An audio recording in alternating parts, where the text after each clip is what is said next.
Merci mille fois. Autre invité avec nous dans ce 180 minutes info week-end, Fredi Eitan, ancien ambassadeur d'Israël. Merci d'avoir accepté notre invitation. Comment avez-vous réagi en tant qu'ancien ambassadeur aux propos tenus par Emmanuel Macron hier à deux jours du 7 octobre, Fredi Eitan?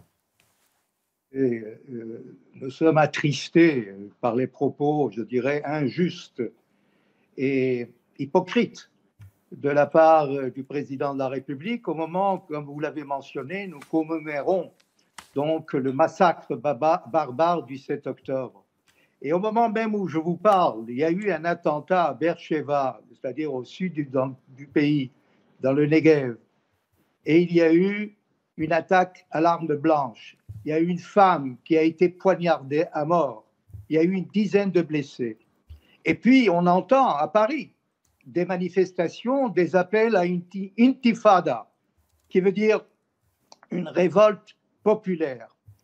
Alors, ce n'est pas une politique. Et je m'interroge d'ailleurs comment et quel rapport y a-t-il, quel point commun y a-t-il entre les fous de Dieu et l'extrême gauche qui est athée complètement. Donc, il y a pire encore, parce que les propos d'Emmanuel Macron, il faut le rappeler, il faut le voir, ont été prononcés lors d'un sommet sur la francophonie. Vous savez, Israël a une population, a une communauté française et francophone la plus importante du Moyen-Orient, mais aussi de plusieurs pays européens. Mais hélas, Israël ne fait pas partie de la francophonie.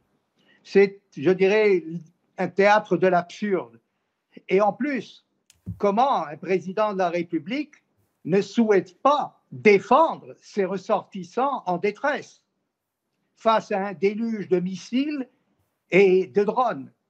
Donc tout cela, on peut appeler cela peut-être, si vous voulez, manque de courage, manque d'audace et uniquement de lâcheté.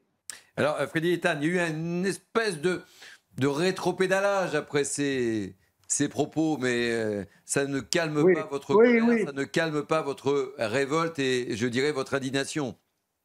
Mais bien sûr, mais quand on parle d'amis, d'alliés, et on se range du côté de l'axe du mal, des pays arabo-musulmans, quand on vote à l'ONU aussi une résolution contre Israël, au moment où Israël se bat avec acharnement contre ces fous de Dieu, contre ces islamistes.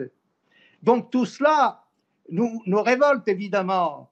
Il ne s'agit pas de diplomatie. Et il faut dire aussi, je dois le dire, en tant que francophile, je suis encore plus attristé parce qu'une grande partie des Français, y compris, je dirais, dans les cercles militaires, des anciens combattants, sont solidaires d'Israël. Et c'est là qui est important, parce que nous avons aussi cette solidarité envers les Juifs. Et vous savez, nous célébrons ces jours-ci les fêtes juives. Une nouvelle année.